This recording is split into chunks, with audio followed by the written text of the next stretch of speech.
কাশিমপুর নাম শুনলেই ভয় লাগে, বুঝছেন? কারাগার তো কাছেই মনে হয় না? আল্লাহ তাআলা কারাগার থেকে সবাইকে হেফাজত করুন। কিন্তু আসাদুন নাসি বালাআন আল আম্বিয়া, দুনিয়াতে সবচেয়ে বেশি পরীক্ষার সম্মুখীন হয়েছেন নবীগণ। একদল কারাগারে যায় হক কথা বলে, আর আরেক দল কারাগারে যায় চুরি করে, সন্ত্রাসী করে, খুন করে, চাঁদাবাজি করে, ইফটিজিং করে। তো দুই দলের কারাগারে যাওয়ার মধ্যে পার্থক্য আছে না নাই? পার্থক্য হলো আলেমরা কারাগারে গেলে যখন তাদেরকে আদালতে তোলা হয়, মানুষ সালাম দেয়, সেলুট দেয়, আর তাদেরকে মানুষ পচা ডিম মারে, জুতা মারে। সুতরাং আমরা কি কারাগারে ডরাই? আমি একটা হাদিস দিয়ে আজকের আলোচনা শুরু করব। আজকে আমি নির্দিষ্ট একটা টপিকের উপর আলোকপাত করব, ডানে বামে যাব। এজন্য আপনারা থাকবেন তো মনোযোগ দিয়ে আমার সাথে ইনশাআল্লাহ। ইমাম নিশাপুরী রাহিমাহুল্লাহ আল মুস্তাদরাক আলা সাহিহাইনে হাদিস এনেছেন। আল্লাহ নবী সাল্লাল্লাহু আলাইহি ওয়াসাল্লাম বলেন, ইন্না লিল্লাহি সারায়া মিনাল মালাইকা, আল্লাহ রাব্বুল আলামিন দুনিয়াতে একদল ফেরেশতা নিযুক্ত করে রেখেছেন। ওনাদের আলাদা আর কোনো ডিউটি নাই, ওনাদের আর কোনো কাজ নাই। তারা তাহুল্লু তালাশ করতে থাকেন।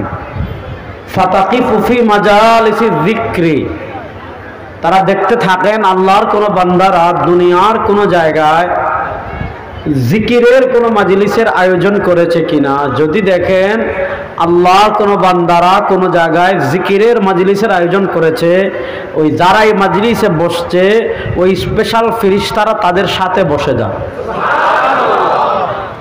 আল্লাহ নবী সাল্লাল্লাহু আলাইহি ওয়াসাল্লাম হাদিসের পরের অংশে বলেন, ইদা মারারতুম বিরিয়াদিল জান্নাহ ফারতাউ, দুনিয়াতে আপনি হাঁটার পথে, আসার পথে, চলার পথে, যাওয়ার পথে, আপনি কাশিমপুর থেকে কোনাবাড়ি যাচ্ছেন, এদিক দিয়ে আশুলিয়া যাচ্ছেন, আপনি বাজারে যাচ্ছেন, ঘরে যাচ্ছেন, শ্বশুর বাড়ি যাচ্ছেন, গ্রামের বাড়ি যাচ্ছেন, বাজার কোথাও যাচ্ছেন, আল্লাহ নবী সাল্লাল্লাহু আলাইহি ওয়াসাল্লাম বলেন, ইদা মারারতুম বিরিয়াদিল জান্নাহ, দুনিয়াতে আপনার চলার পথে, হাঁটার পথে, আসার পথে, যাওয়ার পথে কোনো জায়গায় যদি দেখো জান্নাতের বাগান সাজানো, নবী করিম সাল্লাল্লাহু আলাইহি ওয়াসাল্লাম বলেন, ফারতাউ, যদি দেখো কোথায় জান্নাতের বাগান সাজানো, তাহলে কিছু সময় জান্নাতের বাগানে অবস্থান করবেন। সাহাবা ইকরাম জিজ্ঞেস করলেন, ওমা রিয়াদুল জান্নাহ ফিল আরদি ইয়া রাসূলুল্লাহ, ওগো আল্লাহর নবী, আমরা তো এক রিয়াদুল জান্নাহ জানি মদিনায়। আল্লাহ নবী সাল্লাল্লাহু আলাইহি ওয়াসাল্লাম বলেছেন, মা বাইনা মিম্বারি ওয়া হুজরাতি রাউযাতুম মির রিয়াদুল জান্নাহ, মদিনায় রিয়াদুল জান্নাহ, জান্নাতের বাগানে যারা মদিনায় যায় তারা প্রবেশ করে। আল্লাহ নবী সাল্লাল্লাহু আলাইহি ওয়াসাল্লামকে সাহাবা ইকরাম জিজ্ঞাসা করলেন, এক রিয়াদুল জান্নাহ তো মদিনায়, প্রশ্ন হলো কাশিমপুরে আবার জান্নাতের বাগান কোনটা, কোনাবাড়িতে আবার জান্নাতের বাগান কোনটা, গাজীপুরে আবার জান্নাতের বাগান কোনটা, বাংলাদেশে আবার জান্নাতের বাগান কোনটা, পৃথিবীর জায়গায় জায়গায় জান্নাতের বাগান কোনটা? আল্লাহ নবী সাল্লাল্লাহু আলাইহি ওয়াসাল্লাম জবাব দিচ্ছেন, হিলাকুজ যিকরি, আল্লাহর কোনো বান্দারা যদি আল্লাহর জিকির করার জন্য হালকা করে, তাদের উপর থাকবে খালি, নিচ থাকবে কিছুই নাই, কিন্তু মর্যাদার দিক থেকে আল্লাহ জিকিরের হালকাকে জান্নাতের বাগান বানিয়ে দেন। তাহলে জান্নাতের বাগানে এসে আমরা খুশি না বেজার? খুশি। আসেন আমরা মূল আলোচনার দিকে যাই। দুনিয়াতে আমাদের পরিচয় আমরা বিশ্বাসী, আরেক দল দুনিয়াতে আছে যাদের পরিচয় তারা অবিশ্বাসী। আমাদের পরিচয় আমরা মুসলিম, আর আরেক দলের পরিচয় মুশরিক। আছে না নাই? জুড়ে বলেন, আছে না নাই? আচ্ছা, কথা ভালো করে বুঝেন। আমাদের কারো কপালে কারো পরিচয় লেখা নাই। আমার কপালে লেখা নাই মুসলিম, নাই। আবার হিন্দুর কপালে লেখা নাই হিন্দু, বৌদ্ধর কপালে লেখা নাই বৌদ্ধ। সৃষ্টিগতভাবে দেখতে সব মানুষ সমান। আমার ধরতে হাত লাগে, তাদেরও লাগে। আমার খেতে মুখ লাগে, তাদেরও লাগে। আমার দেখতে চোখ লাগে, তাদেরও লাগে। আমার হাঁটতে পা লাগে, তাদেরও লাগে। আমার খিদে লাগে, তাদেরও লাগে। আমার জৈবিক চাহিদা পূর্ণ করতে হয়, তাদেরও করতে হয়। আমার প্রাকৃতিক প্রয়োজন পূর্ণ করতে হয়, তাদেরও করতে হয়। আমার হাসি কান্না আছে, তাদেরও আছে। আমার দুঃখ আছে, তাদেরও আছে। দেখতে তো সবই সমান। প্রশ্ন হলো পরিচয়ের ভিন্নতা কেন হলো? যে অমুক মুসলিম, অমুক ইহুদি, অমুক খ্রিস্টান, অমুক নাস্তিক, অমুক মুরতাদ। উত্তর খুব সহজ। পরিচয়ের ভিন্নতা হলো বিশ্বাসের ভিন্নতার কারণে। এবার বুঝেন, যে বিশ্বাসের ভিন্নতার কারণে পরিচয়ের ভিন্নতা হয়ে গিয়েছে, ওই বিশ্বাসের গুরুত্ব আছে না নাই? জোরে বলেন। এই বিশ্বাসকে আরবিতে বলে ঈমান। এই বিশ্বাসকে আরবিতে বলে, আর আসতে বলেন, বিশ্বাসকে আরবিতে বলে, জোরে বলেন না, বিশ্বাসে আরবিতে বলে। আমরা আল্লাহকে বিশ্বাস করি কি করি না? জোরে বলেন। আমাদের রবকে বলেন। দেখেন এখানে আর আমাদের পার্থক্যের জায়গাটা বুঝেন। আল্লাহকে একটা হলো মানা, আর একটা হলো আল্লাহর অস্তিত্বের স্বীকার করা। আল্লাহকে একটা পর্যায় পর্যন্ত খ্রিস্টানরাও মানে, ইহুদিরাও মানে, কিন্তু তাদের মানা আর আমাদের মানায় পার্থক্য আছে না নাই? ইহুদিরা আল্লাহ মানে দুইজন, খ্রিস্টানরা আল্লাহ মানে তিনজন। লাকাদ কাফারাল্লাযীনা ক্বালু ইন্নাল্লাহা সালিসু সালাসা ওয়া ক্বালাতিল ইয়াহুদু উযাইরুন ইবনুল্লাহ। ইহুদিরা আল্লাহ মানে দুইজন, খ্রিস্টানরা আল্লাহ মানে তিনজন, হিন্দুরা আল্লাহ মানে 33-34 কোটি। ভারতে দেবতা 33 কোটি। ভারতকে বলা হয় 33 কোটি দেবতার দেশ। হিন্দুরা বহুত খুদায় বিশ্বাসী, তারা বহুত্ববাদী। খ্রিস্টানরা 3 খুদায় বিশ্বাসী, তারা তৃত্ববাদী। ইহুদিরা 2 খুদায় বিশ্বাসী, তারা দ্বিত্ববাদী। আমরা বহু খুদায় বিশ্বাসী না, আমরা 3 খুদায় বিশ্বাসী না, আমরা 2 খুদায় বিশ্বাসী না। আমাদের পরিচয় আমরা একত্ববাদী। আমরা আকাশ বাতাস প্রকম্পিত করে বলি লা ইলাহা ইল্লাল্লাহ। জোরে বলেন না, লা ইলাহা ইল্লাল্লাহ, লা ইলাহা ইল্লাল্লাহ, লা ইলাহা ইল্লাল্লাহ। সবাই শাহাদাত আঙ্গুল তুলে বলেন আমাদের আল্লাহ এ, জোরে বলো আমাদের আল্লাহ। কুল হুয়াল্লাহু, কুল হুয়াল্লাহু। আমাদের খোদা 2 জন হতে পারে না, আমাদের রব 3 জন হতে পারে না, আমাদের রব 4 জন হতে পারে না, আমাদের রব মূর্তি হতে পারে না, আমাদের রব ভারত হতে পারে না, আমাদের রব আমেরিকা হতে পারে না, দুনিয়ার কোনো সুপার পাওয়ার আমাদের রব হতে পারে না। আমরা আকাশ বাতাস প্রকম্পিত করে বলি আমাদের রব একমাত্র আল্লাহ। বলেন আমাদের রব একমাত্র আল্লাহ। জোরে বলো আমাদের রব একমাত্র আল্লাহ। এটাকে বলে তাওহীদ, এটাকে বলে। দেখেন এই বিশ্বাসের জায়গাটা বুঝেন। অনেকে আছে রব মানে ভারতরে, আছে না নাই? যারা ভারতের রব মানত এরা কিন্তু ভারতে পলাই গেছে সব। এরা আমাদেরকে বলতো পাকিস্তানি রাজাকার, বলতো না? টুপি দেখলেই, দাড়ি দেখলেই, পাঞ্জাবি দেখলেই, কোরআনের কথা বললেই, ইসলামের কথা বললেই, ইসলামী আইনের কথা বললেই, কোরআনী সংবিধানের কথা বললেই, ইসলামী রাষ্ট্র প্রতিষ্ঠার কথা বললেই, মুক্তিযুদ্ধের চেতনার কথা বলে আমাদেরকে বলতো পাকিস্তানি রাজাকার। গাজীপুরের মুসলমান, বাংলাদেশের কোন আলেম কখনো পাকিস্তান পালিয়ে গিয়েছেন? জোরে বলেন। আমাদেরকে যারা বলতো পাকিস্তানি রাজাকার, তারা ভারতীয় রাজাকার। আমরা দেখেছি 2024-এ ভারতের রাজাকাররা ভারতে পালিয়ে গিয়েছে। বাংলাদেশে ভারতের রাজাকারদের জায়গা আর হবে না।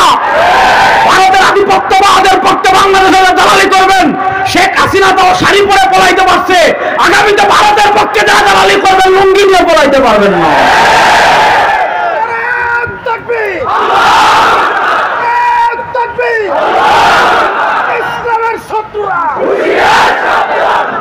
কথা ভালো করে বুঝেন। আমি আপনাদেরকে এক অবশ্যম্ভাবী লড়াইয়ের আজকে ভবিষ্যৎবাণী করে যাব। প্রস্তুত আছেন না? না ইনশাআল্লাহ। প্রস্তুত আছেন না? না ইনশাআল্লাহ। আমার সাথে একটা আকীদা শিখতে হবে আগে।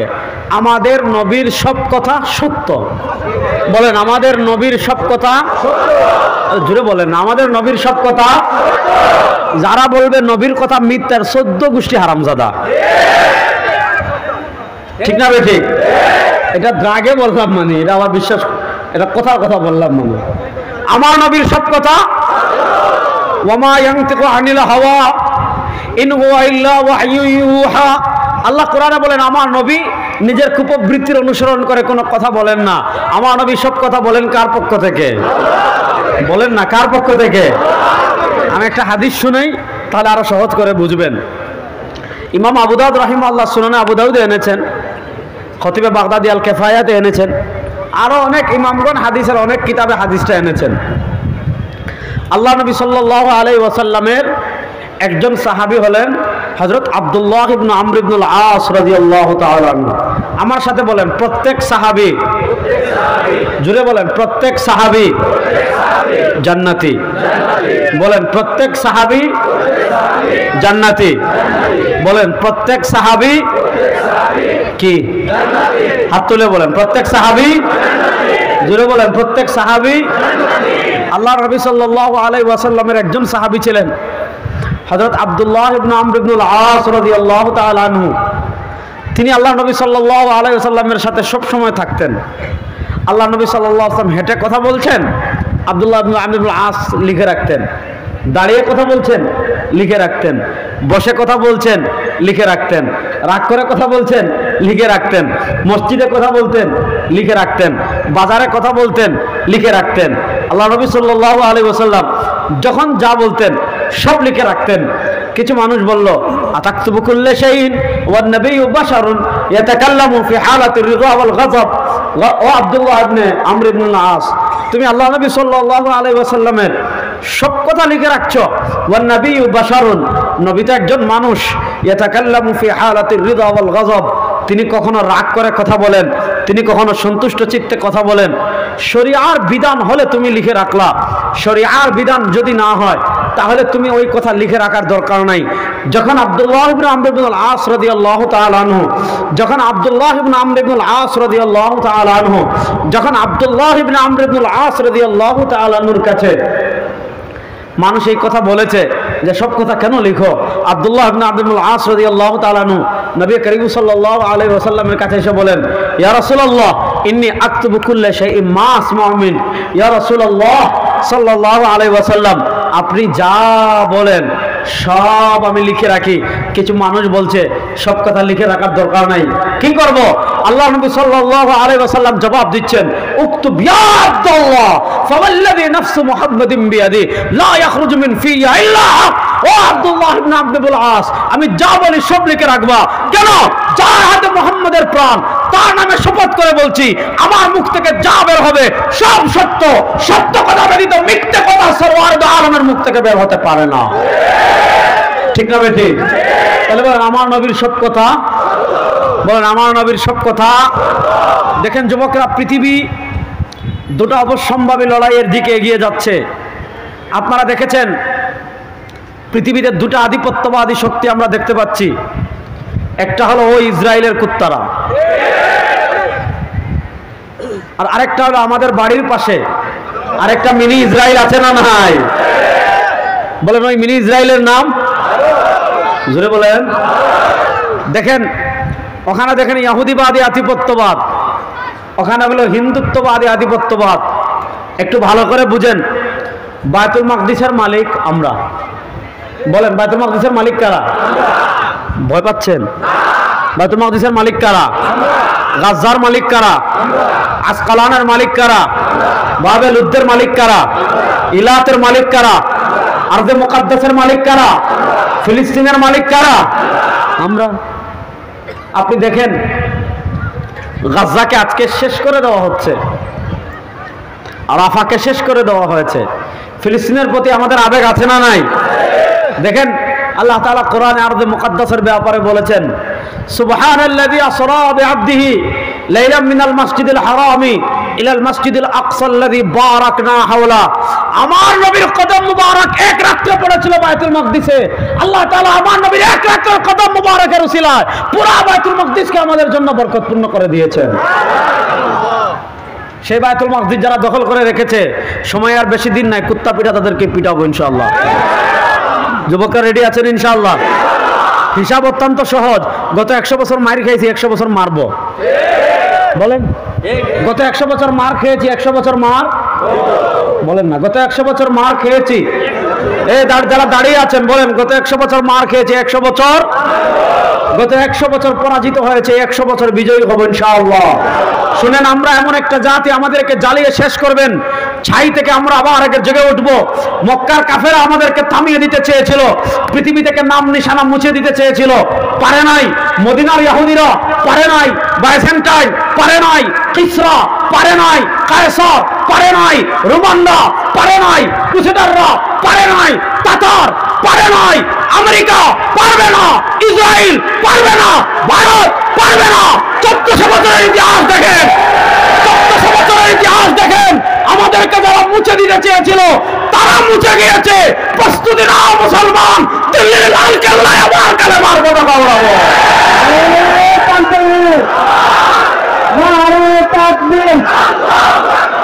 ইসলামের শত্রুরা ইহুদি তাওয়ালেরা নারায়ে তাকবীর, নারায়ে তাকবীর। দেখেন, পৃথিবীর বয়স যখন শেষ দিকে যাবে, পৃথিবীতে লড়াই হবে দুইটা। বলেন, লড়াই হবে কয়টা? জোরে বলেন।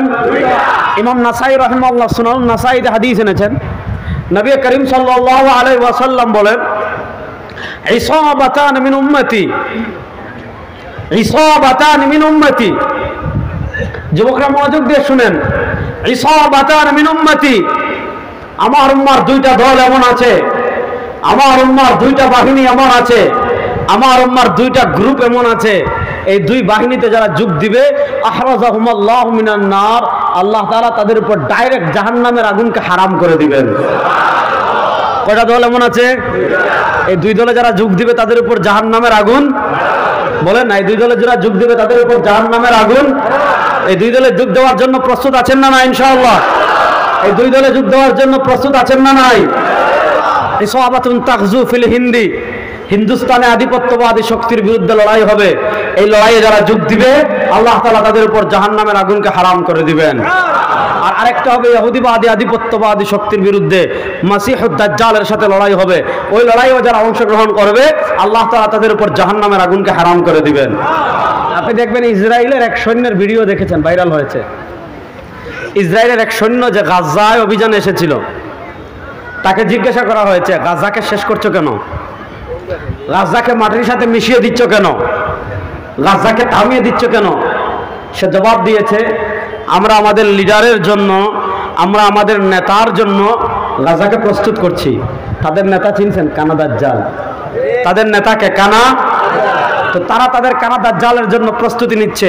মুসলমান শুনেন, হিসাব অত্যন্ত সহজ, অত্যন্ত সহজ করে হিসাব দেই।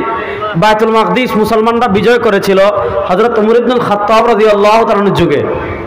কার যুগে? বলেন না, কার যুগে? বায়তুল মাকদিস মুসলমানরা বিজয় লাভ করেছিল হযরত ওমর ইবনুল খাত্তাব রাদিয়াল্লাহু তাআলার যুগে। ওমর ইবনুল খাত্তাব রাদিয়াল্লাহু তাআলার যুগে হযরত আবু উবাইদা ইবনুল জাররাহ রাদিয়াল্লাহু তাআলা আনহু বায়তুল মাকদিস বিজয় করলেন। হযরত আবু উবাইদা ইবনুল জাররাহ রাদিয়াল্লাহু তাআলা আনহু বায়তুল মাকদিস বিজয়ের খবর যখন ওমর ইবনুল খাত্তাব রাদিয়াল্লাহু তাআলা আনহু মদিনায় পেয়েছেন, ওমর ইবনুল খাত্তাব রাদিয়াল্লাহু তাআলা আনহু মদিনা থেকে তৎকালীন দিমাশক গেলেন, বায়তুল মাকদিস গেলেন, গিয়ে দেখলেন বায়তুল মাকদিসকে নোংরা করে রেখেছে।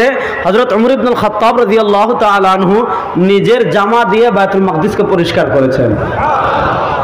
এরপর বায়তুল মাকদিসের মালিক আমরা ছিলাম 500 বছর। কয়শো বছর? জুড়ে বলেন, কয়শো বছর? তারপর মধ্যবর্তী খ্রিস্টানরা এটাকে আবার দখল করলো। খ্রিস্টানরা দখল করে বায়তুল মাকদিসকে রেখেছিল 90 বছর। 90 বছরের মাথায় দিগ্বিজয়ী মুসলিম বীর, আপনার ক্রুসেডারদের আতঙ্ক, পুরা মুসলিম উম্মার গর্বের প্রতীক সুলতান সালাউদ্দিন আইয়ুবী রাহিমাহুল্লাহ বায়তুল মাকদিসকে আবার পুনরুদ্ধার করেছিলেন, আবার বিজয় করেছিলেন। সুলতান সালাউদ্দিন আইয়ুবী রাহিমাহুল্লাহ আবার বায়তুল মাকদিসকে বিজয় লাভ করার পর বায়তুল মাকদিস 900 বছর ছিল আমাদের। কয়শো বছর? এই 900 বছরের পর 1948 সালে জারজ ইসরায়েল রাষ্ট্রের জন্ম হলো। 1948 সালে জারজ ইসরায়েল রাষ্ট্রে জন্মের পর আজকে 2025, আজকে 2025-এর 27শে এপ্রিল। এই 77 বছর আমাদের অত্যন্ত কষ্টের, এই 77 বছর আমাদের জন্য বেদনা, এই 77 বছর আমাদের জন্য কষ্টের। দেখেন, 77 বছর সুলতান সালাউদ্দিন আইয়ুবী রাহিমাহুল্লাহ 90 বছরের মাথায় বায়তুল মাকদিস আবার উদ্ধার করেছিলেন। আজকে বায়তুল মাকদিস 77 বছর থেকে আমাদের হাত ছাড়া। আপনারা দেখেন, ভালো করে বুঝেন, আপনারা ভালো করে বুঝেন, 90 বছর হতে আর 13 বছর বাকি আছে, 100 বছর হতে আর 23 বছর বাকি আছে। সময় আর বেশি দিন নাই। ইনশাআল্লাহ আগামী 13 থেকে 23 বছরের ভিতর বায়তুল মাকদিস আবার আমাদের হবে ইনশাআল্লাহ বলেন। কারণ দেখেন পৃথিবীর প্রান্তে প্রান্তে বিজয়ের পতাকা উড়া শুরু হয়ে গিয়েছে ইনশাআল্লাহ। আফগানিস্তানে মুজাহিদরা কালেমার পতাকা বিজয় করে ফেলেছে। আপনারা দেখেছেন সিরিয়ায় মুজাহিদরা জেগে উঠেছে। আপনারা দেখেছেন আফগানিস্তানে কালেমার পতাকা উড়েছে। আপনারা দেখেছেন সিরিয়ায় কালেমার পতাকা উড়েছে। আপনারা দেখেছেন আফ্রিকায় কালেমার পতাকা উঠছে। সময় আর বেশি দিন নয়, লেবাননেও উড়বে। ও গাজীপুরের মুসলমান, এই 92% মুসলমানের দেশ। আমরা ভারতের আধিপত্যবাদকে পরাজিত করেছি। ভারতের আধিপত্যবাদকে পরাজিত করে আমাদের ভীষণ শেষ হয়ে যায় নয়, বাংলাদেশের সংসদে ইসলামকে বিজয় করে কালেমার পতাকা ওড়ানোর জন্য কারাগারে প্রস্তুত আছে।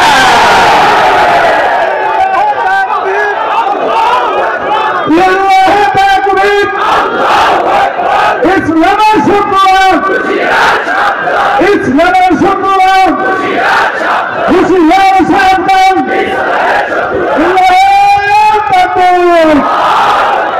দেখেন আমি আপনাদেরকে বলি, এই শতাব্দীতে মুসলমানদের সবচেয়ে সংকটের জায়গা কোনটা? ফিলিস্তিনে এত মার খায় কেন? আমাদের পাকিস্তানের পারমাণবিক অস্ত্র আছে, গাজার পাশে মিশর আছে, গাজার পাশে জর্ডান আছে। এত মুসলিম শাসকদের ভিড়ে কেমনে কেমনে কেমনে কেমনে কেমনে গাজাকে শেষ করছে? কারণ একটাই, আমাদের নেতৃত্বের চেয়ারে যাদেরকে বসিয়েছে সব ইহুদি খ্রিস্টানের পাঁচটা গুলাও। সব সহজ, সব ইহুদি খ্রিস্টানের পাঁচটা। আমি একটা হাদিস শোনাবো আপনাদের। সমস্যা কোন জায়গায় এটা বোঝার দরকার আছে না ভাই? আল্লাহ নবী সাল্লাল্লাহু আলাইহি ওয়াসাল্লাম বলেন, সায়াতি আলান নাসি সানাওয়াতুন খাদ্দাআত।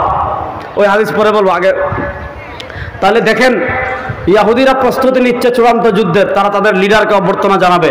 আমাদের প্রস্তুতি নেওয়ার দরকার আছে না নাই? আমাদের প্রস্তুতি নেওয়ার 1 নম্বর দরকার যেটা, আমাদের নেতৃত্বের জায়গা থেকে ইহুদি খ্রিস্টানের 5টা গোলামদেরকে সরাতে হবে। আপনি দেখেন মিশরে যারা বসে আছে ইসরায়েলের দালাল, সৌদি আরবে যারা বসে আছে ইসরায়েলের দালাল। ভারতে এক মুসলিম নারী হাজ্জাজ ইবনে ইউসুফ বলে ডাক দিয়েছিল। হাজ্জাজ ইবনে ইউসুফ ইরাক থেকে হিন্দুস্তানে বাহিনী পাঠিয়ে প্রথম ইসলামের পতাকা উড্ডীন করেছিলেন। আজকে গাজায় লক্ষ শিশু মুসলমানদেরকে ডাকছে, আজকে গাজায় লক্ষ নারী মুসলমানদেরকে ডাকছে, আজকে গাজায় লক্ষ যুবক মুসলমানদেরকে ডাকছে। অথচ গাজার পাশে দাঁড়ানোর মতো কেউ নাই। কেন না? এটা বোঝার দরকার আছে না নাই? নবী করিম সাল্লাল্লাহু আলাইহি ওয়াসাল্লাম, সহিহ বুখারী শরীফের হাদিস, আল্লাহ নবী সাল্লাল্লাহু আলাইহি ওয়াসাল্লাম বলেন, সায়াতি আলান নাসি সানাওয়াতুন খাদ্দাআত ইউসাদ্দাকু ফিহা আল কাযিব ওয়া ইউকাযযাবু ফিহা আস সাদিক ওয়া ইউতামানু ফিহা আল খাইন ওয়া ইউখাওয়ানু ফিহা আল আমিন ওয়া ইয়াতাকাল্লামু ফিহা আর রুওয়াইবিদা। قالوا وما الرويبضة يا رسول الله؟ قال الرجل التافه يتكلم في أمر العامة। নবী করিম সাল্লাল্লাহু আলাইহি ওয়াসাল্লাম বলেছেন, আমার উম্মতরা শোনো, সায়াতি আলান নাসি সানাওয়াতুন খাদ্দাআত, সায়াতি আলান নাসি সানাওয়াতুন খাদ্দাআত। আমার উম্মার উপর অতি শীঘ্রই কিছু ধোঁকার বছর আসবে। কিসের বছর? ধোঁকার বছর। কিসের বছর? সায়াতি আলান নাসি সানাওয়াতুন খাদ্দাআত। প্রশ্ন হলো, বছর আবার ধোঁকার হয় কেমনে? পয়েন্ট। প্রশ্ন হলো, বছর আবার ধোঁকার হয় কেমনে? আল্লাহ নবী সাল্লাল্লাহু আলাইহি ওয়াসাল্লাম বছর ধোঁকার হওয়ার কারণ বর্ণনা করছেন যে বছর ধোঁকার এজন্য হবে, ইউসাদ্দাকু ফিহাল কাযিব ওয়া ইউকাযযাবু ফিহা সাদিক ওয়া ইউতামানু ফিহাল খাইন ওয়া ইউখাওয়ানু ফিহাল আমিন। সমাজের অবস্থা চেঞ্জ হয়ে যাবে। সত্যবাদীকে মানুষ মিথ্যাবাদী মনে করবে, মিথ্যাবাদীকে মানুষ সত্যবাদী মনে করবে, আমানতদারকে মানুষ খিয়ানতদার মনে করবে, খিয়ানতদারকে মানুষ আমানতদার মনে করবে। আজকে আপনি জানেন নেত্রীও চুর, নেত্রীর পোলাও চুর, নেত্রীর মেয়েও চুর, নেত্রীর বোনও চুর, নেত্রীর বোনের ছেলেও চুর। এরা রাষ্ট্রের হাজার হাজার কোটি টাকা বিদেশে পাচার করেছে, এরা বিদেশে বেগমপাড়া তৈরি করেছে, এরা উন্নয়নের নামে হাজার হাজার কোটি টাকা বিদেশে পাচার করেছে, এরা ব্যাংক ডাকাতি করেছে, এরা শেয়ারবাজি ডাকাতি করেছে, এরা উন্নয়নের নামে রোডের বদলে বাস দিয়েছে। এই ধরনের চুরের বাচ্চা চুরের পিছনে আমাদের দেশে মানুষ স্লোগান দেয় না, অমুক ভাইয়ের চরিত্র ফুলের মতো পবিত্র।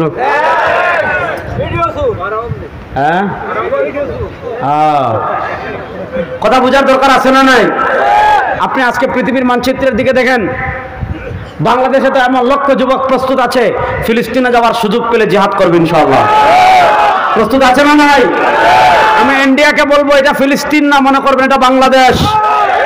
শুনেন, ফিলিস্তিনে ফাইজলামি ইসরায়েল করতেছে, আমার ভারতের মুসলমানদের সাথে ফাইজলামি করবেন, ফাইজলামির চূড়ান্ত জবাব দেওয়ার জন্য 14 কোটি মুসলমান প্রস্তুত ইনশাআল্লাহ। প্রস্তুত আছেন না নাই? আর আমাদের দেশের দিকে যে হাত বাড়ান, কেটে গাছে ঝুলাই দিব ইনশাআল্লাহ বলেন। আর আমাদের দেশের দিকে যে পা বাড়াবেন এই পানি আর ভারত যেতে পারবেন না, রাইগা যেতে হবে। এই মানচিত্রের জন্য জীবন দেওয়ার জন্য যুবকরা, এই দেশ এবং ইসলামের হেফাজতের জন্য জীবনের সর্বোচ্চ ত্যাগ করার জন্য যুবকরা প্রস্তুত আছেন না নাই? আমরা কোন পরাশক্তিকে ভয় পাই? শুনেন, যারা গরুর মুখ খায় আর যারা গরুর দুধ খায় তারা কখনো সমান না। যারা গরুর গোবর খায় আর যারা গরুর মগজ খায় তারা সমান? হিসাব তো সহজ, বলেন না হিসাব? জোরে বলেন হিসাব। আপনি দেখেন আজকে নেতৃত্বের সংকট কোথায় আছে। আজকে আরবের শাসক ইহুদি খ্রিস্টানের গোলাম, বাহরাইনের শাসক ইহুদি খ্রিস্টানের গোলাম, দুবাইয়ের শাসক ইহুদি খ্রিস্টানের গোলাম, মিশরের শাসক ইহুদি খ্রিস্টানের গোলাম। শুনো মুসলমান, এই শতাব্দীতে বিপ্লবের ঢেউ লেগেছে পৃথিবীর প্রান্তে প্রান্তে। এই বিপ্লবের ঢেউ পুরো মুসলিম ভূখণ্ডে আছড়ে পড়বে। এই বিপ্লবের সূচনা হয়েছে আফগানিস্তান থেকে। সেখানে দেখেন আল ইমারাতুল ইসলামিয়া, ইসলামী রাষ্ট্র ব্যবস্থা প্রতিষ্ঠা হয়েছে। সিরিয়ায় ইসলাম বিজয় হয়েছে। আফ্রিকায় ইসলাম বিজয় হতে বেশি দিন নাই। ইনশাআল্লাহ বাংলাদেশও ইসলামের পতাকা উঠতে আর বেশি দিন বাকি নাই।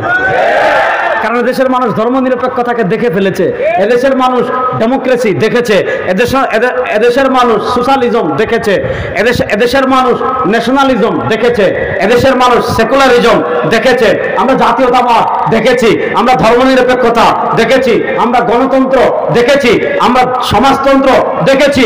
মুক্তিযুদ্ধের চেতনা আমাদের দেশে 4টাকে বলানো হয়েছে।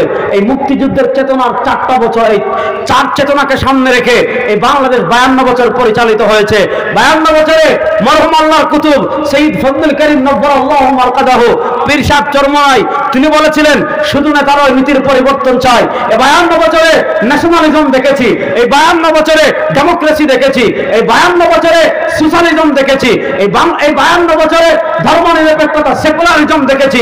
কোন তন্ত্রমন্ত্র বাংলাদেশের মানুষের অধিকার প্রতিষ্ঠা করতে পারে নাই, কোন তন্ত্রমন্ত্র খুন বন্ধ করতে পারে নাই, কোন তন্ত্রমন্ত্র চাঁদাবাজি বন্ধ করতে পারে নাই, কোন তন্ত্রমন্ত্র টেন্ডারবাজি বন্ধ করতে পারে নাই, কোন তন্ত্রমন্ত্র ধর্ষণ বন্ধ করতে পারে নাই, কোন তন্ত্রমন্ত্র ব্যাংক ডাকাতি বন্ধ করতে পারে নাই, কোন তন্ত্রমন্ত্র বিদেশের টাকা পাচার বন্ধ করতে পারে নাই।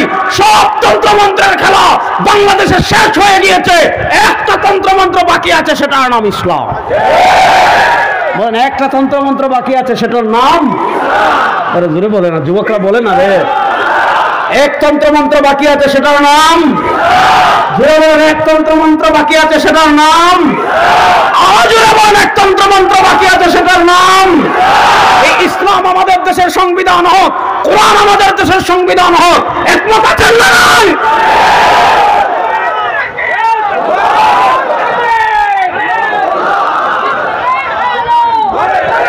সমস্যা হলো এই জায়গায় দাঁড়ান। আমাদেরকে তারা এটা শিখাইছে যে আল কোরআনের আলো ঘরে ঘরে জ্বালো। হ্যাঁ, আপনি কোরআনের আলো ঘরে, দাঁড়ান, কোরআনের আলো ঘরে ঘরে জ্বালেন, আমার আপত্তি নেই, ঘরে ঘরে তো জ্বালতেই হবে। তো কোরআনের আলোকে শুধু ঘরে জ্বালার জন্য আসছে? তারা আপনাকে শিখাইছে আল কোরআনের আলো ঘরে ঘরে জ্বালো। এবার তাদেরকে জিজ্ঞান, ভাই আমি কোরআনের আলো ঘরে জ্বাললাম, সংসদ কাদের? বলবো আমাদের। আপনি জিজ্ঞাসবেন বিচার ব্যবস্থা কাদের? বলবো আমাদের। আপনি জিজ্ঞাসা করবেন অর্থনীতি কাদের? বলবে আমাদের। আপনি জিজ্ঞাসা করবেন সংবিধান কাদের? তারা বলবে আমাদের। আপনি কোরআনের আলো শুধু ঘরে জ্বালবেন, আর রাষ্ট্রে থাকবে ধর্মনিরপেক্ষতা, অর্থনীতিতে থাকবে সুদ, এরপরে সংসদে থাকবে ধর্মনিরপেক্ষতা, হাইকোর্ট সুপ্রিম কোর্টে থাকবে ব্রিটিশের আইন। না, এবার সময় এসেছে কোরআনের আলো যেমন ঘরে জ্বালবো, কোরআনের আলো সংসদে জ্বালার জন্য কারা কারা প্রস্তুত আছে?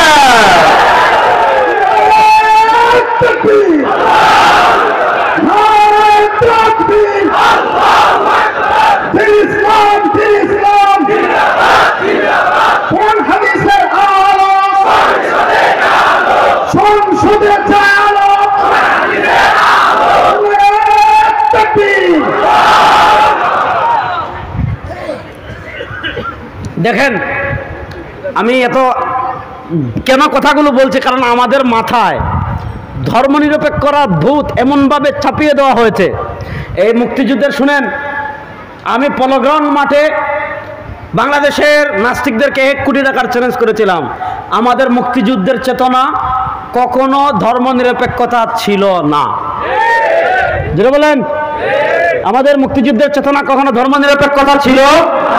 দেখেন, আমাদের বিজয় কি খালি 71-এ হয়েছে? 71-এর আগে আমাদের আরেকটা বিজয় আছে না নাই? 47-এ। বলেন কত? 47, 71, 24, এই 3 বিজয় আমাদের। দেখেন, আমাদের দেশে খালি আপনি 71-এর স্বাধীনতার কথা শুনেন, কিন্তু 47-এর আলোচনা শুনেন না। কেন জানেন? 47-এর স্বাধীনতা করেছে আলেমরা। এখন 47-এর স্বাধীনতার কথা বললে আলেমদের অবদান চলে আসে।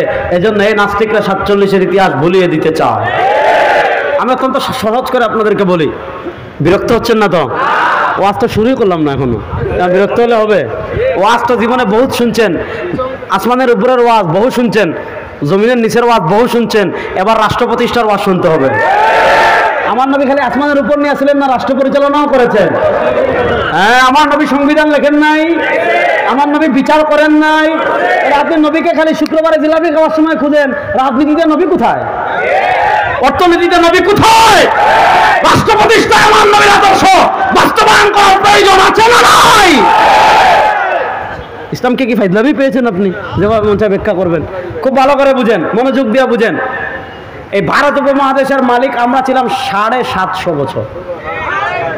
কয়শো বছর? জোরে বলেন না, কয়শো বছর? হিন্দুরা ভারতের ক্ষমতায় আসার মাত্র 77 বছর হয়েছে, আর আমরা ছিলাম কয় বছর? দেখেন, আমরা বেশি দিন হয় নাই হারাইছি। বাড়াবাড়ি করবেন, আবার ফিরবো ইনশাআল্লাহ। ইসলাম আবার ফিরবে ভারতে ইনশাআল্লাহ। যারাই আমাদেরকে মুছে দিতে চাইবে তারাই মুছে গেছে। দেখেন, তারা আছে, মুঘলরা কোথায় আজকে? কুসেরারা কোথায়? কেউ নাই, আমরা ছিলাম, আছি, থাকবো ইনশাআল্লাহ। ইনশাআল্লাহ বলেন। আমি একটু ইতিহাসের পিছনে যাই। 1803 সাল পর্যন্ত ভারত উপমহাদেশের ক্ষমতায় ছিল ইসলাম। 1803 সালের আগ থেকে আপনারা জানেন, আমরা যেমন এখন লন্ডনে যাই, আমেরিকায় যাই, ফ্রান্সে যাই, স্পেনে যাই, জার্মানে যাই, মিডল ইস্টে যাই, তৎকালীন যুগে ওই এলাকাগুলো থেকে মানুষ আমাদের ভারত উপমহাদেশ, বাংলাদেশ, ভারত, পাকিস্তান, এই 3 রাষ্ট্রে আসতো ব্যবসা করার জন্য। ইস্ট ইন্ডিয়া কোম্পানি ব্যবসা করার জন্য এসেছে। ছলে বলে কলে কৌশলে 1803 সালে তারা ক্ষমতা নিয়ে গেল, ষড়যন্ত্র করে। মনোযোগ। 1803 সালে যখন তারা ক্ষমতা নিয়ে গেল, এরপরের ইতিহাস দীর্ঘ।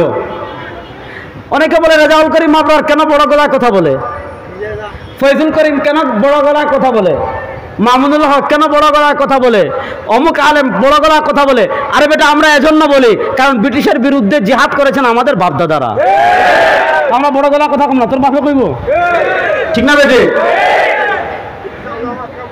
1803 সালের পরে আস্তে আস্তে লড়াই শুরু হলো ব্রিটিশের বিরুদ্ধে।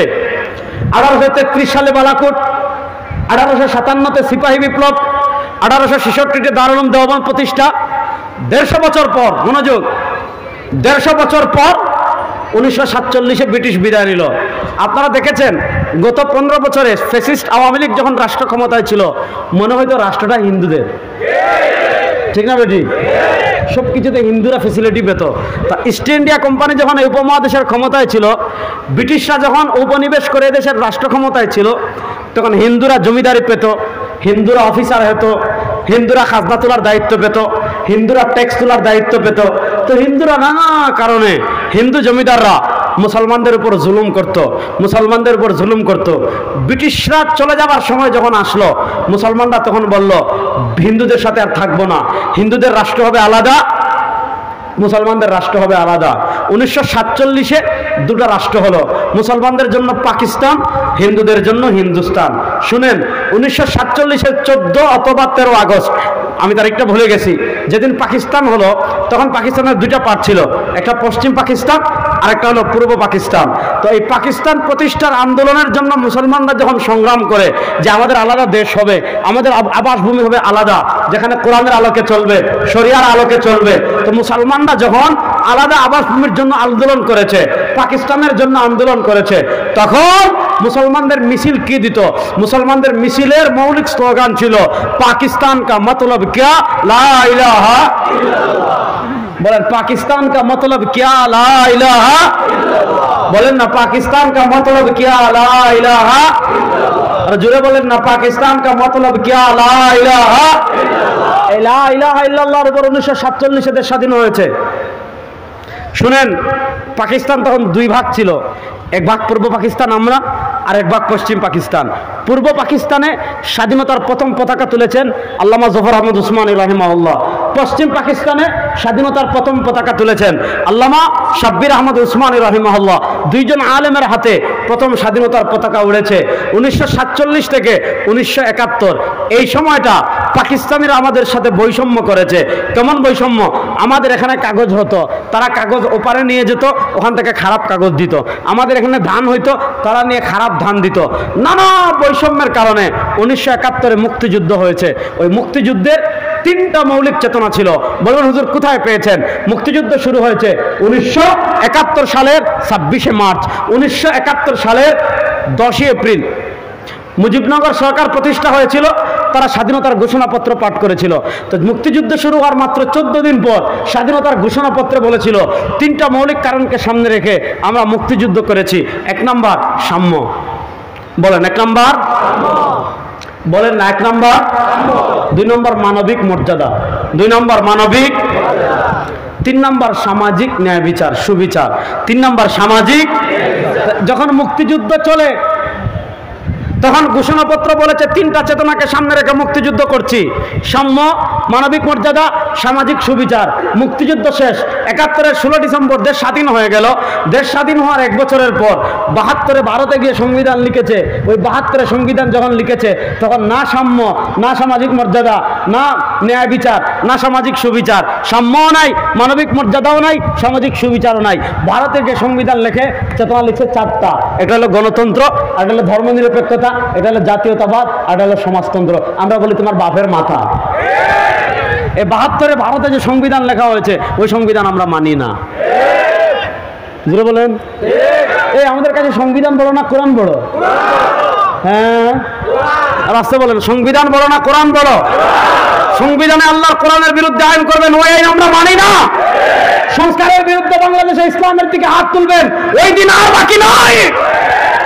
বাংলাদেশে এখন একটা তামাশা শুরু হয় নাই, আমি আপনাদেরকে দেখাই।